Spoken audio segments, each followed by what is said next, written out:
ഓം ശ്രീ ഗുരുഭ്യോ നമ. അമ്മ മക്കളോട് സംസാരിക്കുന്നു. കുറച്ച് ബ്രഹ്മചാരികളും സമയവുമുണ്ട്. അതിൽ ഒരു ബ്രഹ്മചാരി കാലുകൾ ചലിപ്പിച്ചുകൊണ്ടിരിക്കുന്ന അമ്മ ശ്രദ്ധിച്ചു. അമ്മ അദ്ദേഹത്തോട് പറഞ്ഞു, മോനെ, ഇത് അക്ഷമയുടെ മാനസിക അസ്വസ്ഥതയുടെ ലക്ഷണമാണ്. സാധകൻ ആവശ്യമില്ലാതെ കൈകാലുകൾ ചലിപ്പിക്കരുത്. ആവശ്യമില്ലാതെ അങ്ങും ഇങ്ങും നോക്കരുത്. ഏകാഗ്രത ഇല്ലാത്തവരാണ് ഇങ്ങനെയൊക്കെ ചെയ്യുക. നഖം കടിക്കുക, ബട്ടണിൽ പിടിച്ച് തിരിക്കുക, ശരീരം ആട്ടുക, കാലാട്ടുക, വളഞ്ഞു പുളയുക, ഇതൊക്കെ മാനസിക അസ്വസ്ഥതയുടെയും അക്ഷമയുടെയും ലക്ഷണങ്ങളാണ്. സാധകൻ ഇതിനെയൊക്കെ മറികടക്കണം. ഇത്തരം ശീലങ്ങൾ മാറ്റണം.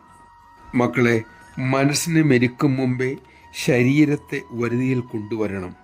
അലസനായിരിക്കുക എന്നതല്ല അതിനർത്ഥം. അനാവശ്യമായിട്ടുള്ള ശാരീരിക ചലനങ്ങൾ ഒഴിവാക്കുക. നമഃശിവായ. അച്ചടക്കമുള്ളൊരു ജീവിതം നയിക്കാൻ നമുക്കാകട്ടെ.